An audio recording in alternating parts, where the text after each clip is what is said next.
મોટા સમાચાર અમદાવાદથી પ્રાપ્ત થઈ રહ્યા છે। લૂંટની ઘટના બની છે અમદાવાદ શહેરમાં એલિસ બ્રિજ વિસ્તાર કે જ્યાં 65 લાખની લૂંટની ઘટના બની। એલિસ બ્રિજ જીમખાના પાસે 65 લાખની લૂંટ આચરવામાં આવી છે। આંખમાં મરચાની ભૂકી નાખીને લૂંટને અંજામ આપવામાં આવ્યો। રિક્ષામાં બેઠેલા આંગડિયા પેઢીના કર્મચારીને લૂંટીને લૂંટારુઓ ફરાર થઈ ગયા છે। સમગ્ર મામલે પોલીસે તપાસ શરૂ કરી છે। એલિસ બ્રિજ જીમખાના પાસે આંખમાં મરચાની ભૂકી નાખીને રિક્ષામાં બેઠેલા આંગડિયા પેઢીના કર્મચારીની પાસેથી 65 લાખની લૂંટ કરીને લૂંટારુઓ ફરાર થઈ ગયા છે।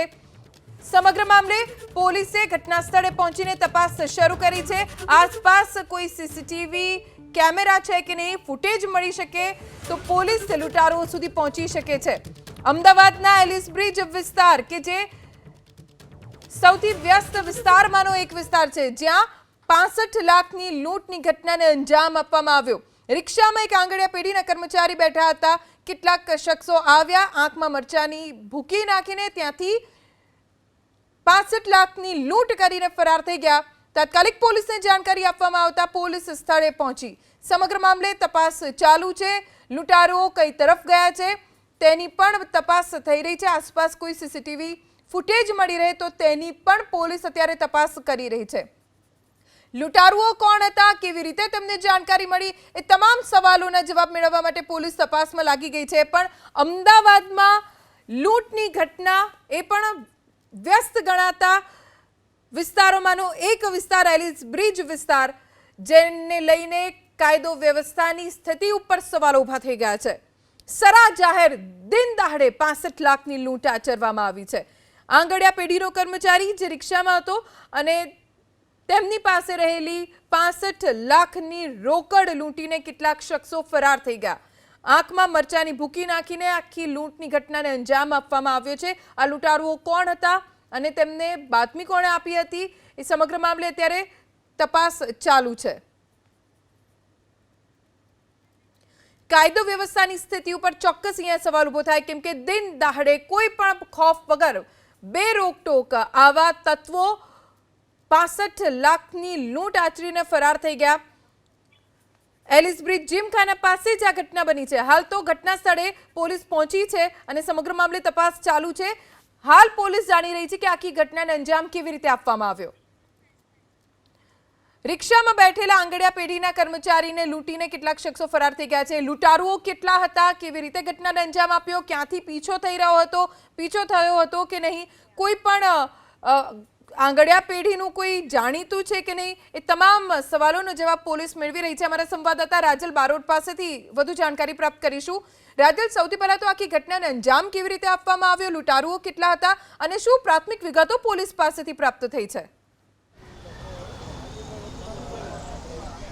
ધ્વનિ, અમદાવાદના એલિસ બ્રિજ જીમખાના પાસે આ જે ઓટો છે તેમાં આંગડિયા પેઢીના જે કર્મચારી હતા તેઓ 65 લાખ રૂપિયાની બેગ લઈને અને તેઓ જતા હતા।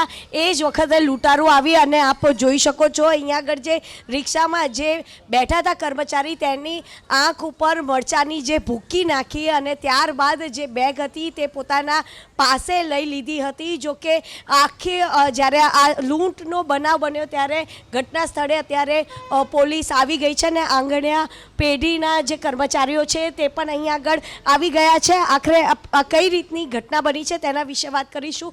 ભાઈ, કોણ હતું અને કઈ રીતની આખી ઘટના બની છે, શું માહિતી મળી? માહિતીમાં એવું છે કે એ મારા માણસો હતા, જમાલપુર એપીએમસી માર્કેટમાંથી એ પૈસા લઈને આવતા હતા, ઉઘરાણી કરીને અહીં આગળ મારી ઓફિસ ઉપર આવતા હતા। રસ્તામાં જલારામ મંદિરથી આગળ આવી અને અહીં આગળ આવી જીમખાનાની સામે અહીં કોઈ બાઇક સવારો આવ્યા છે। એમને ડાયરેક્ટ ઓખમાં રિક્ષામાં મરચું નાખી અને એમને ડાયરેક્ટ બંદૂકની ગોધો માર્યો અને માથામાં વગાડ્યું એમને, અને બીજા ભાઈને છરીથી વગાડ્યું અને એર ગનથી ફાયરિંગ કર્યું એમને, અને ખેંચમ ખેંચ કરી મરચું નાખી અને વગાડી અને મારો થેલો લઈ ગયા પૈસાનો। કોઈ જાણ ભેદું હોય એવું લાગી રહ્યું છે? કોઈ એવું હાલ બીમાં કંઈ ખબર નહીં, કોઈ જાણ ભેદું સદ નહીં, કારણ મારા માણસો અલગ અલગ જોઈએ બધા। તો ભાઈએ શું કીધું, મોઢા પર કંઈક પટ્ટો વટ્ટો બાંધ્યો હોય કે, અને હાથમાં રિવોલ્વર પણ હતી? આ રિવોલ્વર એમની હાથમાં હતી, એટલે એમને થેલો છોડ્યો ના, એટલે થેલાનો રિવોલ્વરનો ગુંથો માર્યો માથામાં, અને ગુંથો મારી એમને વગાડ્યું, માથામાં વગાડ્યો અને એક ભાઈને બીજાને પેટ ઉપર વગાડ્યો। તો કોણ લઈને આવતું હતું 60 જે 65 લાખ હતા માણસો હતા એમનું શું નામ હતું? બાબુભાઈ મફતભાઈ પ્રજાપતિ અને મનોજભાઈ બાબુલા પટેલ. અચ્છા, કેટલા વર્ષથી આપના ત્યાં કામ કરે છે? વર્ષથી મારા શું કામ કરે હું. અને રેગ્યુલર કેટલા સમયે તમારા ત્યાં આગળ આ પૈસાની બેગ લઈને આવતા હોય છે? કોઈએ એમની રેકી કરી હોય?